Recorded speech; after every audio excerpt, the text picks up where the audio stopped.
But without further ado, let's go to the show. Today we're talking about conscious comedy. So on the phone, and it's great to have both of the guys, Benny Wills and Kevin Kostelnik from Joycamp. Gentlemen, how are you?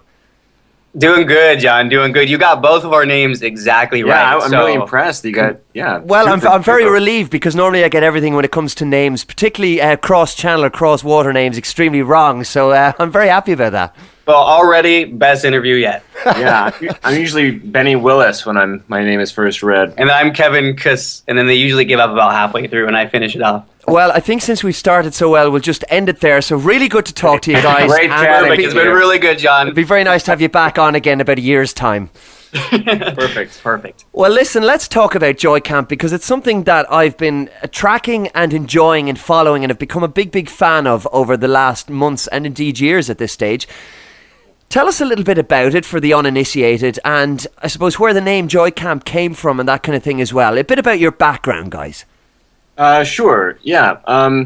Well, Joycamp came about from years of frustration, but also a sense of humor. I mean, Kevin and I have been friends for a long time, and we both started falling down the rabbit hole, as it were, about 9 years ago now when we were in college. And not really knowing what to do with that information, sort of becoming obsessed with the alternative way of thinking and alternative ideas, but not really knowing what to do with it, but always having a sense of humor. We've always been able to laugh, not only at truth, but at each other and at just the absurdity of life. And it finally all just snowballed at the right time and became Joycamp. And the name itself comes from George Orwell's 1984. It's they're forced labor camps. Joy camps are forced labor camps in 1984. Excellent stuff. And was it something that was, I suppose, very conscious or very organic? I mean, obviously the beginnings were quite organic, but did you decide very early on that this was something that was capturing the public imagination, or that there might be some kind of higher purpose, if you like, to what you were about? I feel like that was something that got learned more and more along the way. We, like he said, it was a lot of frustration and trying to figure out what to do, and we tried a lot of things, all which may have worked in their own ways at their own times, but always along the way of going down the rabbit hole and learning more, we were making videos and having fun, like he said. And when those two sort of crossed paths, our love for seeking truth and our passion for humor, when they both sort of coincided, everything else from that, like he said, was a snowball. So I think it wasn't until after several videos had been out and we got the response that we did, and we could tell that there was like this void or something that needed to be filled. People in this community, in the alternative community, seemed so stressed out all the time. There was no sense of relief or no feeling of refreshment at all in this community, because it's a very scary world to be a part of at times. So the more and more we did it, the more and more I learned the real power of humor and how humor can really break the walls of the barriers between some of the people that we know. And I guess it was really just a matter of time before we just kept learning and learning, like, wow, these videos are more than a way for us to let off a little steam and to talk about certain issues, but we're really like helping people with these videos. So it's been kind of a process, organic and conscious, I'd say, a combination of the two. Well, that's interesting that you say about helping people, because these videos are videos that I'm able to show friends and family who would never listen to my usual rantings behind closed doors about what's going on in the world and that kind of thing. But the minute I show a Joycamp video, there's a little bit of a spark, and while there mightn't be, I suppose, initial acceptance of the knowledge that I may be trying to present, 9 times out of 10, these people come back to me and it's, do you remember that video you showed me, John? And suddenly there's a discussion about the topic, which could never have happened in the past. Is that something that you noticed initially amongst friends and family in your immediate peer group when you started doing the videos? Yeah, that was instantaneous. People were immediately sending us messages and letting us know how accessible our platform was, and how they could post it on their Facebook wall without fear of being scrutinized or, being called something derogatory. So we noticed that immediately. Yeah, absolutely. In fact, I mean, we just got a message from a random fan, and it feels so good to hear you say that, John, and to get messages like this. I'm just going to read part of it here. But they wrote, I, like many, share videos, post topics on Facebook, and maybe get a couple of likes from friends or a conspiracy theorist comment from my family. They like taking the piss out of me, he says. So he shared our Conspiracy Guy beer episode with a comment saying, this guy's like me, the conspiracy guy is like me. And he said he basically set himself up to be laughed and, make light of everything. And he said, what do you know? A big discussion about GMOs breaks out for nearly 2 days over it. So he laughed so hard at the irony of that they actually sent us a $10 donation, which is really nice. But that's kind of the whole point. That's the whole purpose. And that is where we learn the power of this humor and what it can do for people. And the response that you had in the one that I just shared with you is what we're seeing more and more and more of. So it really gives a sense of value to what we're doing, even at times when we put out a video and it doesn't get seen that much, and it can be disheartening at times. You read a comment like that and you know that you're doing some good. Absolutely, and it's a form of conscious comedy, I guess, because so much comedy, and I'm a big fan of comedy, as most people are, of course, so much of it is throwaway and disposable, and there isn't really a message behind it. And while we might get caught up in the moment and we'll enjoy a comedian's set for an hour or whatever length of time it might be, there isn't quite often for me anyway, there isn't a resonance or there isn't an echo, or there isn't something you can come back to and discuss. There was a funny moment or a gag and some slapstick humour, and that was it. But there's something a lot more going on with what you guys are doing. And there is that resonance and there is that kind of echo. It's something that people really feel the need to share. And I've noticed that anytime, for example, on Facebook, I've posted one of your videos, it's not just a case of likes. There are shares all over the place, which wouldn't normally happen. And people who are normally not open to any of this kind of alternative information are jumping all over it. And quite often, even if they don't necessarily understand the message behind it, they find it funny for what it is. And that keeps them coming back.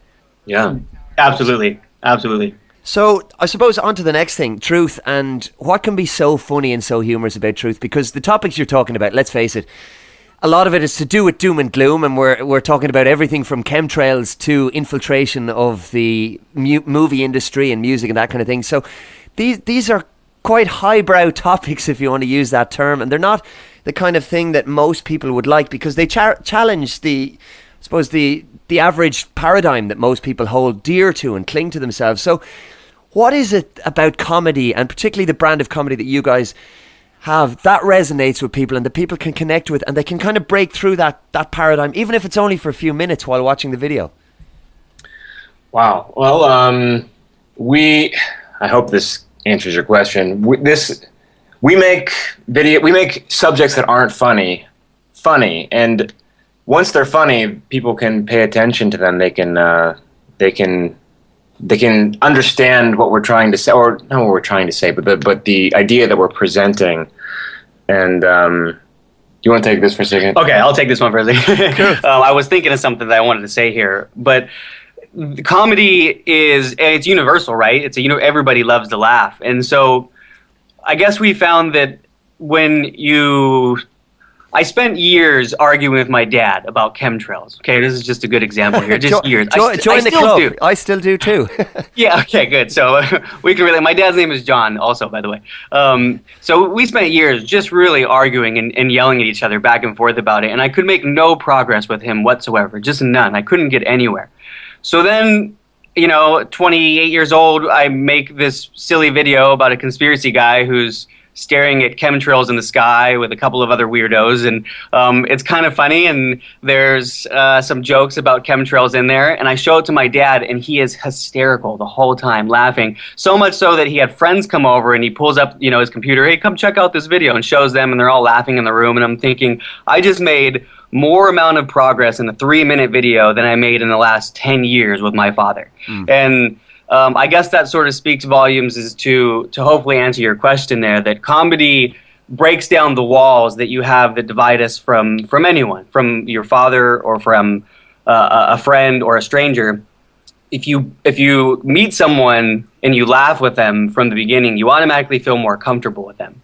And once they're more comfortable, that's when you can plant in the little seed of truth. So you crack a joke, and then you follow it up with a little seed, and then it's kind of up to them to take that seed and do with it what they will. You might not be able to shake them awake, but you can plant a seed, and it doesn't go away. At least from my experience, I haven't seen it go away. I've just seen it grow in people. Some it grows faster in, others slower, but it's there and it grows, and you've done your job, you know? And to piggyback on that, we also make fun of the conspiracy while we're at it, because who cares? I mean, this stuff, it becomes so serious and so out of this world sometimes. I mean, you have to laugh at it. So we're taking these issues and we're sort of turning the mirror on conspiracy theorists as well, saying, hey, man, lighten up. Like, yeah, it's ridiculous, but you can still, have a good time. Yeah, I found that the biggest, and I guess this is sort of the long answer to your question and maybe diving into another topic here, but my biggest lesson of late has been just that the communication from the alternative thinkers to the mainstream thinkers, or of the conditioned society, is that the communication is just so poor on our part. Not to say that there aren't really great, intelligent people out there doing a lot of really great things, because there are. But most people that I meet that are in this world that think this way, they're either really scared and fearful, or they're really frantic, or they're off-putting to people that aren't of this world. And you can kind of like pull back and say, if I wasn't hip to this information, some of these people would scare me. Maybe that's not a bad thing altogether. But that's the biggest problem I found is the communication. And I feel like if we're ever going to make any progress anywhere, we're going to have to touch the people and reach the people who just don't think this way. Like you said, you can post a funny video and people that will come out of the woodworks that you didn't expect. And then they're thinking of this stuff. So we really feel like we're offering a solution. There's a lot of information out there. There's a lot of resources out there. It's endless. And we're trying to offer a solution here where we can bridge that gap between this alternative media, or the alternative community, and the mainstream community. So I hope we didn't veer off too far in your answer there, or your question there, but I really wanted to get that out there. No, I think that's a great answer, and I saw that mirrored myself. I was on a TV show here in Ireland a couple of months back, and basically the premise of the show, it's called Uploaded, and the premise of the show is certain people are taken on as guests to speak about their favourite YouTube clips, and most of the clips are of, I suppose, cats jumping off ceilings and all these kind of usual YouTube things. And I sent through my list to the show's producer, and I sent through a list of 5. It contained 3 Joycamp videos, one video of the Salmon Brothers building 7 in the background as the BBC reported it fell, and something else entirely different. And fully expected the producers to come back and say, right, well, we can't use these videos. Whatever it was that struck a chord, two of the 3 Joycamp videos were used as my 3 clips. And needless to say, the BBC one wasn't. But the reaction that I got when that show aired, and it's constantly on repeat here on Irish TV, was not what I expected at all. I kind of expected a lot of people to come and say, well, John, this is your usual conspiracy theory, etc., etc., put the tinfoil hat back on, because it's very much a mainstream TV show. On the contrary, what came back to me was a flood of feedback, and the same thing happened with the show. A flood of feedback from people saying, look, we weren't knowledgeable about fluoride and we weren't knowledgeable about chemtrails, but since we saw that video, which we initially thought was ridiculous and hilarious, we've done a little bit of digging because something rang true for us. And I think it's amazing that the number of people, and there's a huge debate in Ireland at the moment about fluoride. There's a massive court case about to go to the courts next year, basically whereby some very brave people are challenging the state and challenging the fact that there is fluoride in the water here in Ireland. And they seem to have a very good case. And it was quite topical, particularly the fluoride video, because it just seemed to connect with people. And even with regard to that anti-fluoride campaign here in Ireland, I think that video was a massive, massive help, because it really reached people through that TV show. And I think the experience that I had with that really mirrors what you've just been speaking about, guys, because it does seem to spark something in people who normally would be very, very consciously closed to this kind of information. True. Yeah, absolutely. And to add to that, it's kind of an amazing thing that you can think about a lot of the stuff you just named there, how they poison our water and they poison our air and the food that we eat and everything around us, what we watch, what we see, advertisements and subliminal messaging and just everything, this bombardment of things. And yet, you know, a couple of minute video, whether it's what you showed there or anything that's going on in the world right now, can still spark that something inside of somebody that was dormant for so long. It's really an amazing thing. It shows you how powerful it really is. Absolutely. And it's a great way of conquering fear, I think, as well, because I think what turns a lot of people off some of the information in the alternative community is the fact that people are afraid. And that's the big tool that the control system or the powers that be use, I think, against us. And when people are afraid, they'll automatically... well, they'll fight or they'll flight, so they'll run away. And I think most people run away because how do you fight an unseen entity? And one of the things that the videos did, certainly for me and a lot of people in my family who would have seen them, who would have just hated me talking about any of this kind of information, it just, suddenly they could speak about it. They weren't afraid of it anymore. It didn't seem this kind of underground topic. It was something they could relate to in the way that they previously couldn't. And I think particularly the chemtrails video, certainly for me and my peer group, was the one that did it. Was there a particular favourite for you guys, or is it kind of right across the board? Is there anything that really seemed to resonate, not just amongst your peer group, but in the feedback you're getting from people all over the world? Well, can I ask you a quick question? You mentioned that you submitted 3 videos and they put 2 on. Oh yeah, what was the third? What was the one they didn't take? The other one was the Oscar acceptance speech, and the producer actually said to me that it was his favourite. He also presents a movie show on TV here in Ireland. He said it was his favourite, but he got outvoted on it. And when I delved a little bit deeper, it seems that the reason the people are the other members of his team didn't go for that one was quite simply because the other 2 seemed a little bit more out there, yet they got it. Whereas the Oscar acceptance speech, they kind of already got. So they wanted something that pushed the envelope a little bit as they saw it more than the other video. That's really interesting. Yeah. And they too bad they didn't show that Building 7 video from BBC. I mean, that's too bad. I know, everybody should see that. I know. I mean, that's the damning evidence right there. Well, I think so. It's the smoking gun. I mean, come on. Did they tell you why they didn't put that one on? Yeah, they did. They said it because it was BBC footage and they couldn't get clearance for it now. Oh, of course. Yeah, of course. So I'm not entirely convinced. But what I will say is fair play to them for actually airing the 2 that they did, because I didn't expect that they would. I really didn't. So I was very, very happy. And it's another forum for your videos. Well, it makes me very happy to everything that you said has made me very happy to hear that. So thank you. To answer your question about favorites, I mean, it's so hard. So many of them are my favorites. If I was forced to pick, oh man, it would have to depend on what mood I'm in, probably. I love the Oscar video, but I don't know if that's my favorite. I think astrotheology is my favorite because it's very personal for me. That might be my favorite because it's a scene. It's an actual little snippet from life. You know, it's exaggerated a bit, but yeah, you know, it's very personal. For me, it does vary. You know, I love the iPhone NSA video that we did with We Are Change with Luke. There's just certain ones that I look back and there's always so many fun moments when we're making them. And one of my favorites is also a black and white one we did called The Mystic Treasure, which is one of our least viewed videos, but perhaps that actually might be my favorite because it also has a really sentimental value to it. But that's one of our best. That one's a little short film to me. Yeah, I'm a big fan of that one.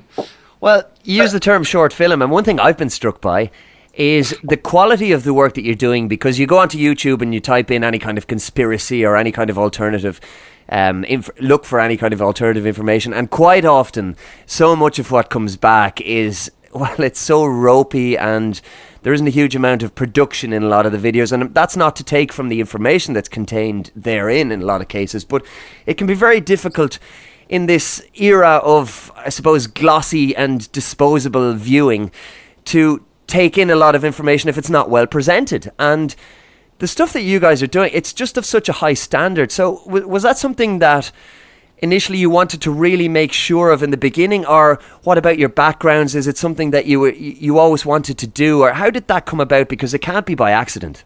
Yeah, that's a really great question. I don't think we wouldn't want to.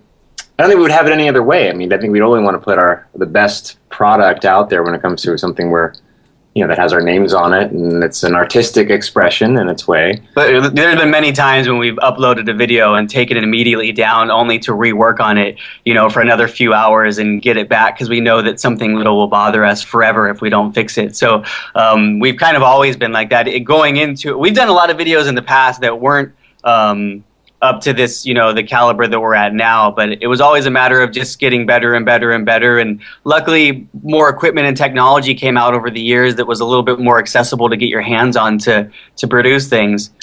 Plus as far as background goes, I've been involved with, I grew up in Hollywood, and my parents were actors and artists, and I started acting when I was in high school, and I've been around theater and performing my entire life. So it's a very I'm very familiar with the format.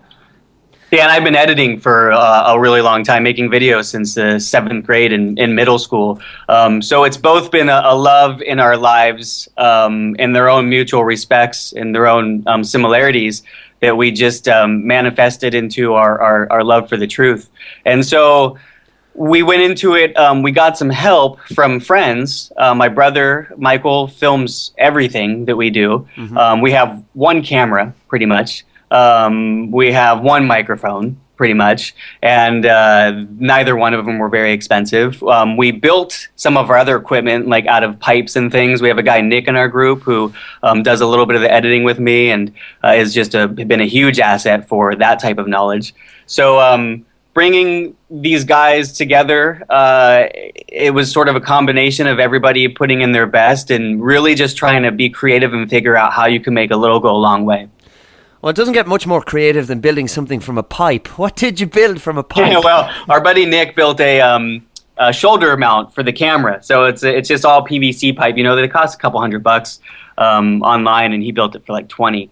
So he just got creative and built together this shoulder mount that you rest the camera on, so it makes the filming a little bit smoother. And for our music video that we filmed called Universal by an artist who goes by Tree, we had a time lapse, and he built a remote out of an old calculator. He went online, figured out how to program it, and did that. So we've gotten pretty creative when it comes. Our green screen is a $20 sheet of green fabric that my mother bought us from Joann's Fabrics in her hometown, which is about an hour north of Los Angeles. Coincidentally, Benny and my parents both live about 10 minutes apart from each other. So, yeah, it's really been just a concoction of that, just taking what we have and really making the absolute best out of it that we can, stretching every dollar, so to speak. That's really refreshing to hear, and encouraging as well, because it just shows where there's a will, there's a way. It's not that anybody needs a Kanye West style budget to go out and create a video. Everyone can do it for themselves. It's true. Hey, I wish that we had some money to work with and play with, because our quality would only get better. Hopefully in time that can be the case. But right now we just, we invest everything that we got, our own free time and money that we have extra goes into it. And that's something that I wanted to talk about, the amount of time it must take, because as things, I suppose, grow exponentially for you guys with the Joycamp project, it's obviously going to eat up, and probably already is eating up, a huge amount of your time, and that can't be easy. How is it affecting other work and what else it is you do? Is it something that you can see as a long-term project, or something that can grow further and become even a full-time job? Or what's the plan with it, I guess? Man, that's a great question. We're we've been sort of seeing where it will take us without really trying to have too many expectations, I guess.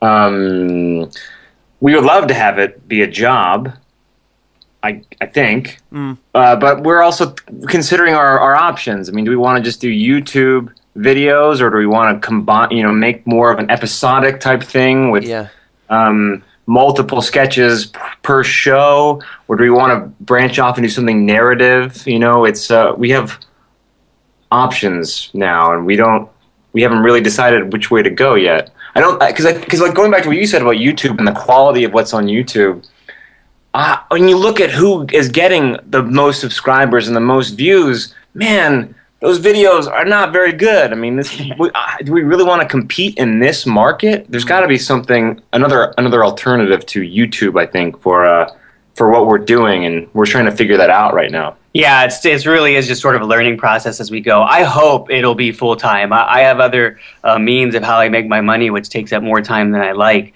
So I really want this to be full time because this is what I love. I could see doing this the rest of my life.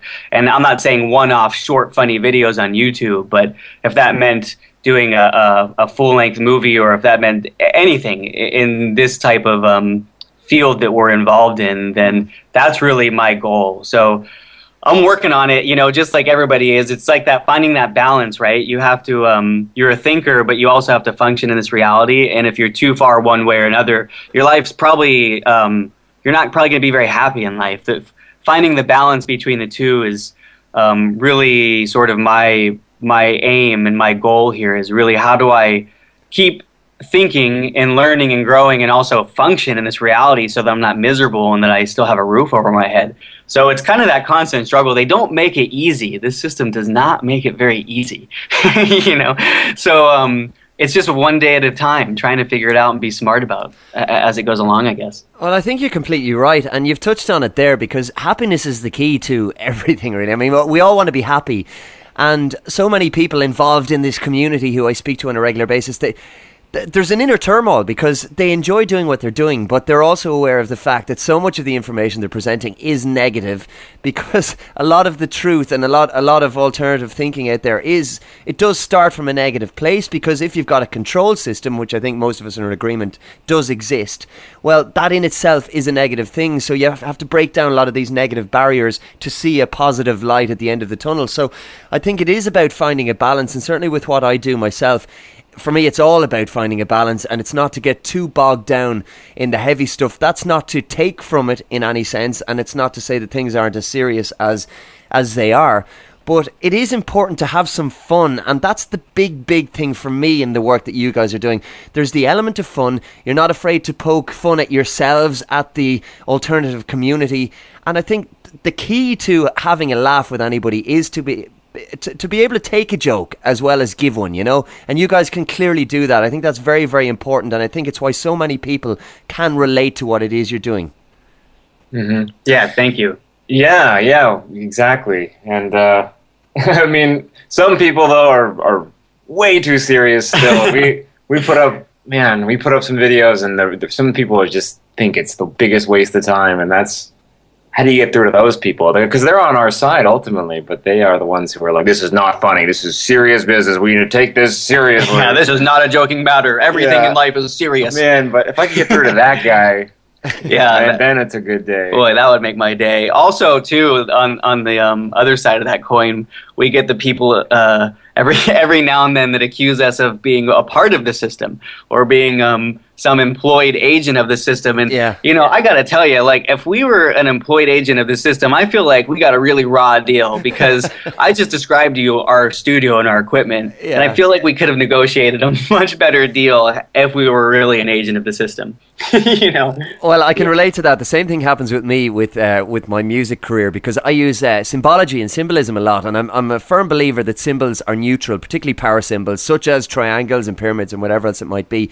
And I think the power is then the intent behind it. And I think a lot of symbolism personally has been hijacked by, in inverted commas, the Illuminati as people see it.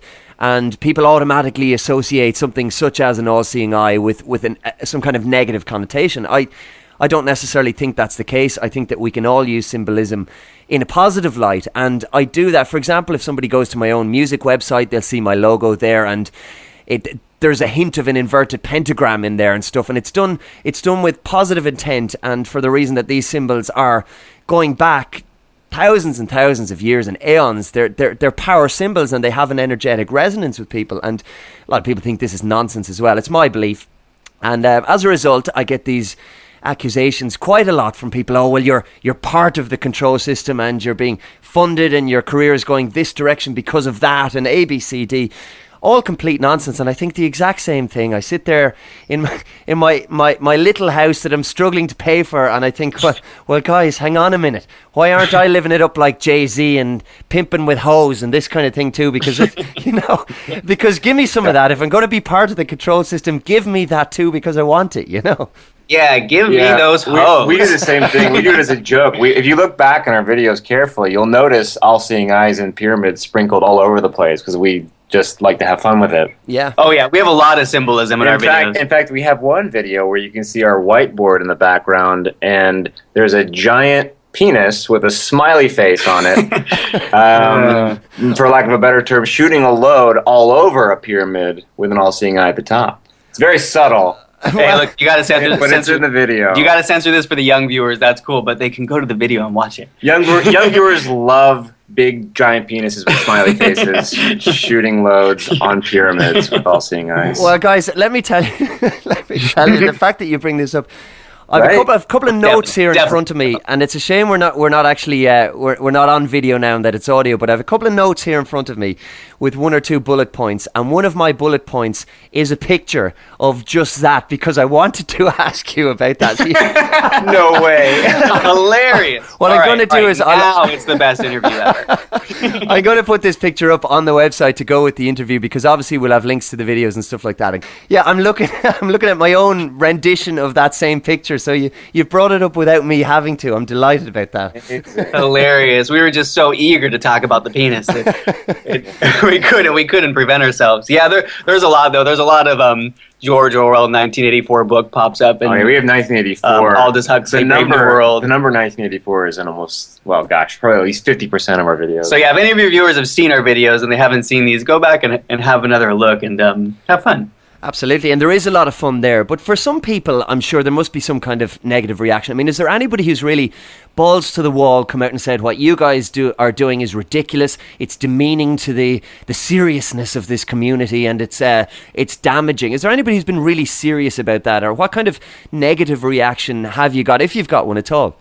Yeah, we have got a lot of that. I mean, not a lot in comparison to the good stuff we've gotten, but yeah, there's always haters. I think, we've had a lot.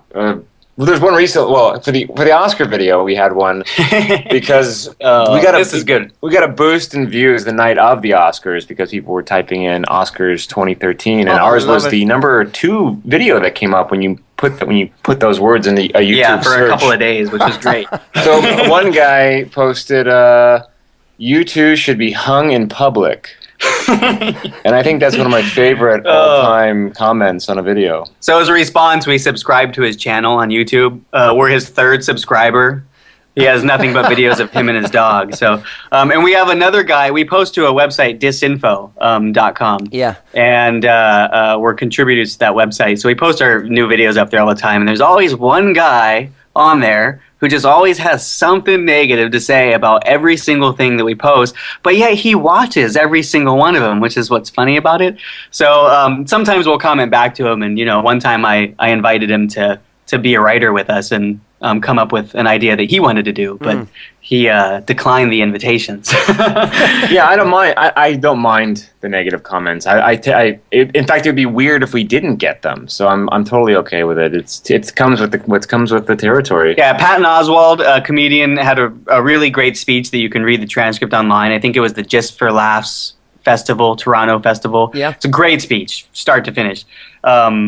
And at the end of it, he gets into the world of comments, the feedback that people give to your work online. And he says at the end of the day, they're just electrons, So if they're bad, they're negative, you can just really shake them off, no big deal. And they kind of add fuel to the fire to keep you doing and maybe trying to get that one person, on board at some point. Yeah. And then all the good comments and hearing like the things that you've been saying to us. Really, really feels really good. I mean, I'm really grateful to hear that because it really is like why I go to bed at night thinking about this stuff. So to hear it from another thinker who's out there doing his thing is very flattering. Ladies and gentlemen, welcome to the stage 2 guys who have absolutely no business being here, the creators of Joycamp, Benny Wills and Kostelnik. Stop it.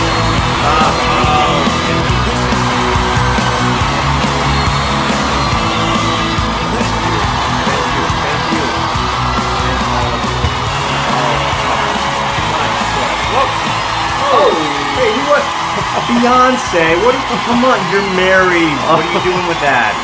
What are these? They look...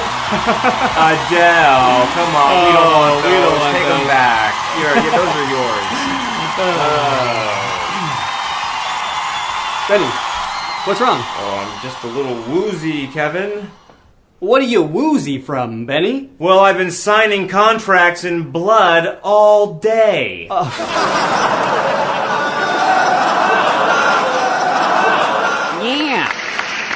Blood? That's nothing. I had to sell my soul to be famous. Oh! Thank you very much, Jay-Z.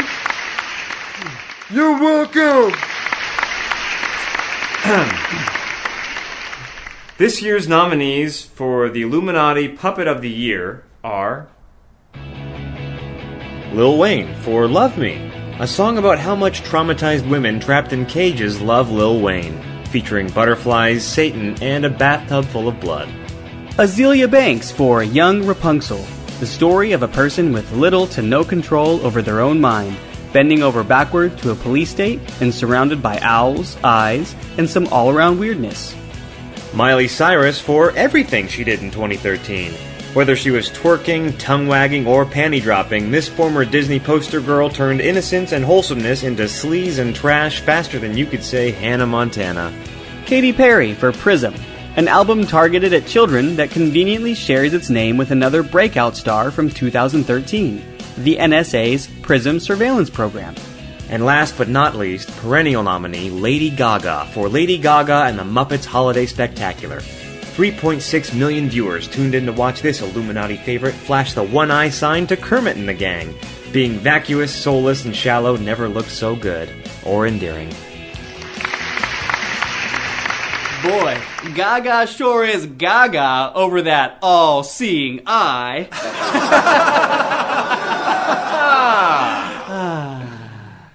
And the winner is...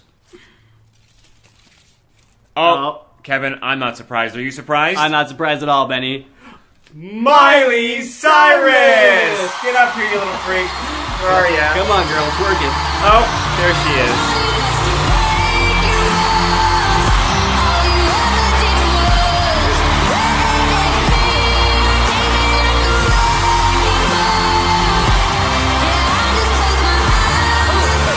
Fit this in my purse. Let's see. First, I would like to thank, of course, all of my fans, my smilers, for making this happen, and Terry Richardson for putting this together. You know, I couldn't fit this award in my bag, but I did find this, so thank you guys very much. Good night, everybody. Thank you. I love you all so much. Oh, is that legal? Miley, this isn't Colorado. Before we go, we'd like to thank the 5 corporations that own and produce every single media outlet. AOL Time Warner, Viacom, Disney, Universal, Sony. Without you, none of this would exist. Thank you. Good night. Good night.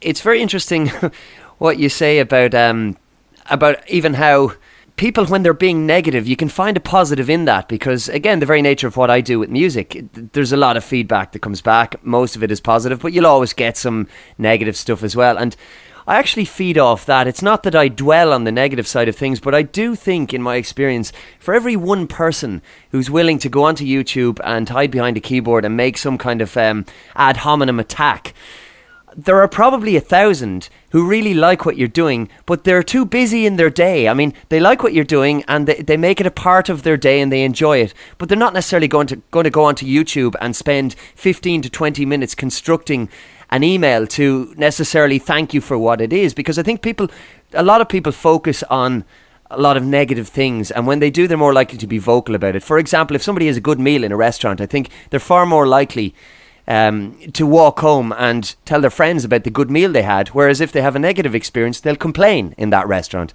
And that's when people hear negative feedback, and it can be quite off-putting for people who put themselves out there, be it in the alternative community or otherwise. And I know a lot of people, certainly contemporaries in music, who get very, very disillusioned with negative feedback. And at the end of the day, I really like that idea of the electrons. Brush them off, because do they really matter? I mean, what has changed in your life if some idiot on YouTube who spends most of his time with his 15 cats doesn't like what you're doing? Do you really care? Do you really care? Right. How does it change anything? Right. And if it's affecting them, it's better than it not affecting them. I'd rather have a negative comment than them just to watch it and have it not register at all and to just move on. I mean, if they're reacting negatively, it struck something within them. They're responding to something. I'd rather have that than no reaction at all. Exactly, and I guess as a form of art, I mean, that's what we're all trying to do as artists, not to get too highbrow about it, but it is about trying to affect somebody or elicit some kind of emotion, no matter what it is. I mean, job done. Yeah, exactly. And I think, too, a lot of these people, I mean, I'm sure that most of these people that write these negative things, if they spend 10 minutes hanging out with us, I'm sure we could find something to communicate with and get along with on. So, and that's the thing, Benny and I are both really good at communicating with people, whether they're a thinker or not, whether they're involved in the alternative community or not. We have no problem communicating with really anybody. I found a lot of the people in the alternative media, because they get so wrapped up in this stuff, they have a hard time communicating with the other group, kind of like going back to the thing that this whole interview started on. And we got to get better at that. You know, we got to get better at listening to these people on the other side. And I'm not talking about the manipulators, of course. I'm talking about the people that are in the same boat that we're in. We really got to get... Well, one of the things we do is trick people into getting interested in an idea. And that's... people don't like to be told something. They want to feel like they're learning it on their own. So all you have to do is suggest it. So that's our style with our comedy. We are suggesting something, like you said with the fluoride video. We're suggesting an idea. They get interested. They learn about it. I mean, that's how we approach it. And I think that's one of the reasons why we communicate well with people through our videos, but also in real life, because I'm not preaching at anybody. I'll casually slip into a conversation, something about, I don't know, the GMOs in food or the weather pattern or something, and just so they're like, what? I'm like, oh, I don't know. You know, just look it up sometime. Check it out. Yeah. Form your own opinion. Don't listen to me. Look it up yourself. Exactly. Let them learn it for themselves. You know, you don't just walk into a room full of strangers and start talking about how the Twin Towers fell at free fall speed. You know, you wait for your opening. At least that's what's worked for me. So I may be hanging out with a truther friend, and we can rant all night for hours, just preaching to the choir back and forth to each other. Or I might hang out with some people that I never met before that I know aren't on the same wavelength, because they're talking about whatever's going on in the mainstream, that the news wants them to be talking about. But I might wait just for the right moment and be able to slip in just something, and it might get a conversation going. Or I might be able to crack a joke and make them laugh and make them more comfortable. Or I might just ask them what they do in their life or what their perspective is on things, and ask them questions about them, rather than just bombarding them with, Bohemian Grove and Bilderberg and, Miley Cyrus conspiracies and just everything, just bombardments on these people. They'll run faster than you could ever catch up to them ever. So it's really all about this way of communicating with people. That's at least where my focus is at right now. And I think that's probably in part why we did our latest video, the Lizards of Waverly Place. Yeah, which is great. the name of our street. But that was really what that whole point was. We were both just kind of seeing the infighting of the community, of the truth community, seeing some people that we really respected arguing back and forth with each other and kind of discrediting everything that they talk and preach about, right there in front of you. So everybody has their moments, and everybody gets their second chances. But like, we need each other. We got to stick together. This community. There's no room for fighting anymore. If we want to do some good in this world, we got to do it together. It's just the only way. I agree. I think that's where the real power in your videos lies. The fact that you're not preaching, the fact that it's just that element of suggestion, because none of us can, we can be told things until we're blue in the face, and it doesn't really sink in until we experience it. So I think if people are, if it's hinted at that they go and research things for themselves, and even the word research, I think, I find whenever I say that to somebody, it turns them off straight away. But if you tell them just to look into something or have a look themselves, and they do, it's far more powerful, because it's almost like they're using their own brain rather than somebody else's ideas. And I think they're far more likely to last the course in terms of that. And I think in terms of lasting the course, I've just noticed over the last while, you're putting a bit of time into the Conspiracy Guy and the different episodes there, and you mentioned the idea of maybe doing a series in the future, or some kind of feature-length movie perhaps. What has the reaction been like to the different episodes of the Conspiracy Guy, and do you think that's something that maybe a series like that would maybe break you even more out into the mainstream and beyond YouTube? Maybe. Perhaps the Conspiracy Guy, but I think maybe that idea of a recurring character, or a recurring situation or something that we could, develop into a series of some sort. Maybe with that character. The reaction to that character has been really cool. Because, we've all been that guy, I think. I was that guy for a while, not really knowing my boundaries with people when I was first, understanding 9/11 and beyond, and people relate to that. They relate to being that person in a situation with their family or with their friends, and being alienated because they're trying to help them.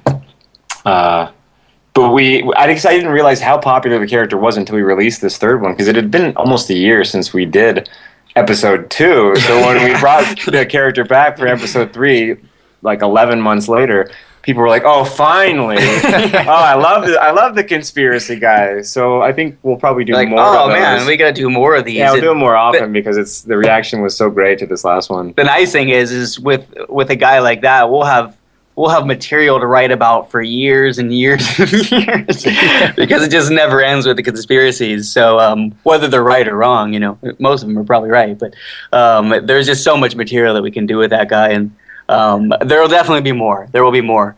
And we've also done a couple of episodes with the Princess Interventions. Yep. Those are 2. We're hoping to round that off into a third. The little girl in that is my niece, Becca. Both of them are my nieces in the second one. And we're hoping to round that off. And I think... I don't know. We may change it up a little bit in 2014. We might think about combining videos and releasing episodes versus one-offs to see how that does for us. Right. Yeah. We might just change it up. I know we're going to hopefully soon do another video with Luke, and we also want to kind of change it up and do an interview in the street style video, because we haven't done one of those. But we're also in Hollywood, and we do have a manager, and we are meeting with people to develop potential series for either the web or otherwise. So people will be updated on that as it comes up, but that's definitely happening while Joycamp is happening. Yeah, we're working every angle that we've got, trying to get as many people to see these as possible, because we know that it'll do some good. However it happens, it's going to happen, and we're just going to roll with it and be as smart about it as we can. And we'll always be on the right side, fighting the good fight. I was going to. That being said, while Joycamp is here and while we're doing it on YouTube, we really need more support. It almost feels like we're starting from scratch with every video. We really have to claw for every view. So if anyone out there is listening and they like what we do, please share it, because we obviously feel that it's important and can reach people. And we're at a point, we've been doing it for almost 2 years, and we really want to expand. We want to expand our audience. We only have 6,400 subscribers. We average about, 5,000 views, I'd say, positive, optimistic. So we can use all the help we can get at this point. And I think that's very, very important. I'd like to reiterate that, because I genuinely think, and it's not a case of brown-nosing here, but I genuinely think that what you guys are doing is so different from everything else out there within the alternative community. And there is a spark and a resonance that reaches people that the hard information doesn't reach. It just, whatever it is about the psychology of people, the way that you're presenting this information works, and it brings people on board in a way that no other information out there that I'm aware of or that I've experienced does. And I often wish that I had seen the Joycamp videos 10 years ago instead of 2 years ago, because I think it would have set me on this path 10 years ago. You know, I really do think all it takes is 1 or 2 viewings. And initially, my first reaction when I saw the first one, my brother Stevie drew my attention to it. I thought, oh yeah, this is hilarious. And then I kind of had a look at it and said, well, are these guys serious? Are they completely taking a piss, or what's the story? I had a third viewing and I thought, hang on a minute, this is really, really clever. And it's repeated viewing. All these videos keep me coming back time and time again, and they're the type of videos that I feel like sharing with other people and that other people always respond to. And as we said, be it positive or negative, no matter what paradigm exists for people, and no matter how what you're saying might shake up their paradigm, there's always a reaction. It's never a kind of an apathetic shrug of the shoulders. There's always some kind of a reaction, and in my experience, it's 9 times out of 10 extremely positive, and it gets people looking for more. And I think that's what you've really nailed it in terms of that, because that's what's needed in this community, and there's too little of it, to my mind anyway. Couldn't agree more. In fact, someone wrote me a message recently, and I'm going to paraphrase what she said, but it was along the lines of, I'm trying to tell people the truth with a 600-page book, and you're able to do it with a 3-minute video on YouTube. Yeah. And that about sums it up. I mean, we're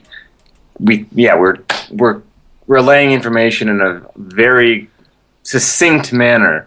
Yeah, and I think part of the reason, going back to like getting the views and the help and all that, is because a lot of times if we have profanity in a video, or if it's not in the current news cycle, a lot of the websites in the alternative community are hesitant to share it. And on top of that, it's very difficult for us to get our videos shared in the mainstream outlet, because it's so making fun of those outlets that would have the audience to share it in. So sometimes the videos get kind of caught in that loop where they're not getting shared on either side, and that's when we kind of struggle to get the views. But when people do see them, it's like you said, it's sort of a visceral reaction that they can't shake, and that's what keeps us going at the time, because I just want to, I'm greedy, and I just want to keep growing and growing and growing as far as who we get our videos to. Yeah. And we've been doing this for 1.5 years now, I guess, all completely, on our own time and our own dime, and let everything out that we've had for free, because it really is the message that counts. Hopefully we'll keep growing and get to a point where we can actually fund ourselves to keep doing this and make the product even better and better and better to reach a larger audience. But again, I appreciate you saying that, because that's really the whole point of it. And it's just as you're speaking there, it just comes to mind, have you ever had any kind of hassle from YouTube? You know the way, I mean, sometimes videos have a habit of disappearing. Have you had any of that kind of reaction at all? We did once, yeah. We had it with our Christmas video, our Santa's Workshop video, where we play a song, a copyrighted song. What was the song we had in that video? It's beginning to look a lot like Christmas. It's beginning to look a lot like Christmas, and they restricted it from being allowed to play on cell phones, which I don't really understand the reasoning in that, but they did. And so we filed an appeal. I just went online and did some research and filed an appeal to them, and they denied it. They basically just said, nope, sorry, and then stated their terms and conditions and wouldn't let that video play on phones. That, and we've heard a lot of stories of channels being taken down. So when we did our suicided video, which we really wanted to get out there, is more of a statement. Hey, we're never going to do this. Look, we've joked about it. We included the joke at the very tail end about our channel being taken down after we're all suicided. So it's something we're aware of. It's something we've had some experience with, and we also know exists beyond that. But I think because we walk that line, we're not that much of a threat, I hope, anyway. And that's what maybe it's cognitive dissonance on my part, but if we walk that line, we're not necessarily saying anything. We're just making light of a situation. It's pretty obvious where we stand, but we don't ever really take a side in the videos. Yeah, that's completely true. You allow the viewer to do that themselves, and I think the beauty of that is kind of ironically, the information you guys are presenting is hidden in plain sight. It's such a powerful message and such a powerful thing that you're doing, yet it's so out there in the open, and people can kind of glance at it and think, there is no threat there, when to my mind there's a far bigger if I was one of the guys at the top, at the top of the old tree there. All-seeing eye? Yeah, exactly. Yeah, I'd be kind of thinking, well, these guys are actually more of a threat than somebody who writes a 6,000-page tome, because the information is just so accessible and it resonates so well. So I think the future bodes well, and we're going to tie up pretty soon, but I'd like to know, what are your own personal favourite videos and why? Just to put you on the spot there. Okay. You did ask us this already, but we can. I'm totally down to talk about. Well, we didn't really give a specific answer. We kind of. Well, it was kind of a general answer. Plus, I have a habit of doing this, and I think Richard Grove will certainly agree. Sometimes I throw in a question a second time to see is the answer consistent. Okay, cool. That's good. That's good. And kudos to Richard Grove. What a guy! He's another friend of ours. What a guy. Okay, my favorite. My. I can't pick one favorite. I'm sorry. My favorites are you familiar with astrotheology, the Mystic Treasure, iPhone 5 NSA, and, oh man, maybe those three? Can I stop there? Dare I stop there? I'm also a big fan of the conspiracy guy. There's a conspiracy, PSA, Bilderberg All-Star Awards, and Joycamp Takes On. Those are my top six. Brilliant. Well, I'm gonna throw a curveball and just say that the music video was one of the most magical experiences. The inception, the synchronicity involved, the weekend in San Francisco, and thereafter, it actually got accepted into a film festival in Los Angeles. We won a Best Cinematography award for it. Even that whole weekend was fantastic. So, even the aftermath, we're still friends to this day with the artist Tree of that, and even the story about that guy. He went to the same school that we did. It turned out that he lived in the apartment directly above the one that Benny and I lived in. We didn't know this guy before this. Right. He put out a song, we fell in love with it, and contacted him on Facebook, and the rest was kind of history. But I know that's not consistent with my previous answer, but I'm just going to say that one for how it makes me feel inside. But I didn't say why for my picks, so I guess I like them because they're really good and they're funny. And the Mystic Treasure and the Oscars and the iPhone, just to stay in line with what we said earlier. There's some other ones, though. There's some oldies but goodies in there. Well, I think we have 45 videos or something at this point, maybe more at this point. We got some bonus stuff, and we got a new one coming out maybe in another week or so about Obamacare.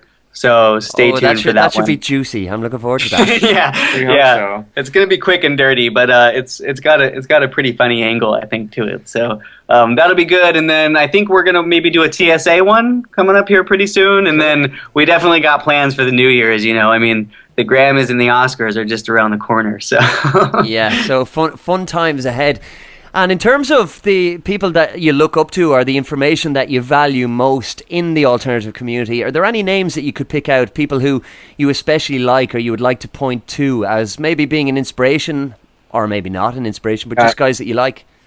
I'm almost afraid to say names at this point, because whatever name you say, there's so many people that hate that person now. Or they're upset that you forgot them, which everybody's dissenting. But I think, yes. I mean, I know we both kind of go to multiple sources for information. I'm always finding new sources also, but I guess, oh man, I love Grace Powers, who is, I think, a bit underrated in this whole situation. She does she did HellFreeTheEarth.com. Yeah, but she did Ring of Power series, and she did Monkey Blood, and she did all this stuff, the Zion King, and she's a website. She's great. HellFreeTheEarth.com. She's a big supporter of ours, and so is Zen Gardner, who I know you interviewed not too long ago, and we love Zen. And David Icke early on, we were helped, I think, get us to where we were. Hey, I still like David Icke. I do too. I don't pay attention to everything he talks about, but I really love his style. He's got such a good style, and I think he's waking a lot of people up. And I go to InfoWars for news, for articles. Our friend Cameron Wiltshire, he's with Sacred Geometry International, and that guy is just on point with everything. Richard Grove and Tragedy and Hope. Red Ice, Henrik and Lana are awesome. Jan Irvin, whether or not you think you can't stand the guy or you love the guy, most people have a really difficult time with him. I think he's great, personally. I think he's really good. I do too. He rubs people the wrong way for some reason, but I think he's fantastic, and his information is always backed up. And I should have said this first. My most consistent source is Max Egan down in Australia. I listen to him. He's the only one I listen to every week so far. Anyway, he's the best. Yeah, Max Egan's great. I loved your shows. I know that we're probably not naming people, but also gotta say, just who always we go to and always we learn and grow from, George Carlin and Bill Hicks and Lenny Bruce and Dave Chappelle. And there's a lot more, but these are some of the big inspirations to us. Monty Python. Well, I must say you're men after my own heart, most certainly. Excellent. You can't go wrong with those guys, you know? I might include you in that list, John, but I just listened to your show for the first time before we had this interview, but I really liked it. Well, I'm glad you did, and I think when you listen to more, you'll probably take me straight off the list anyway, so... Well, it was we listened to the interview you had with Zen Gardner, and we've had a communication with... or a dialogue with Zen Gardner for a long time, but I've never heard his voice. So to hear the two of you chat, it was a great interview. I really enjoed it. Yeah, he's a great guy. He's really, really inspiring as well. And I mean, he's the type of guy you could speak to for 8, 9, 10 hours and it would feel like 10 minutes. There's just an energy from Zen that's very difficult to find, I think, in people. Yeah, he's amazing. He's been a big supporter of ours. So is Santos Bonacci. We spent a lot of time on his lectures, and he's been a big supporter. He shares everything that we do too. So we made a lot of really great friends within the community. There's a lot of really wonderful, talented, smart people that I'm really proud that are my friends, and that includes yourself, John, because it's been such a pleasure talking with you, and I've enjoyed your interviews that I've heard too. Well, I must say, gentlemen, the pleasure's been all mine. It's been fantastic getting you onto Alchemy Radio. To my mind, it's the most accessible form of alternative information out there. I think it's the type of thing you can plop a 3-minute video in front of somebody who's never been exposed to fluoride or 9/11 or whatever it might be, and just something sparks in them immediately. And it's almost every time. I see it time and time again when I show the videos to people. Something sparks, and I think that can only grow and grow and grow and grow exponentially. And I think as time goes on, I'm very excited to see what it is you guys are doing, and I'm eagerly awaiting Joycamp the motion picture. Yeah, we are too. I just got to say, you mentioned 9/11, which I think is funny for us because we make jokes all the time that we've never made a video about 9/11, even though that's like the quintessential, the big conspiracy, and that's the event that woke both of us up, right? Pretty much. So. Yeah, we're gonna make a 9/11 video one of these days. You have my word. Yeah, it'll happen. And thank you again for saying all that, John. It really makes what we're doing all worth it. So we're gonna keep at it. We're not gonna be short of videos anytime soon. Well, fantastic. I await with bated breath the future. So I have the power, you have the power, we have the power. Benny and Kevin, it's been great speaking to you on Alchemy Radio today. Thank you so much for joining me. It's been a pleasure. Thanks, John. Take care. Alchemy Radio.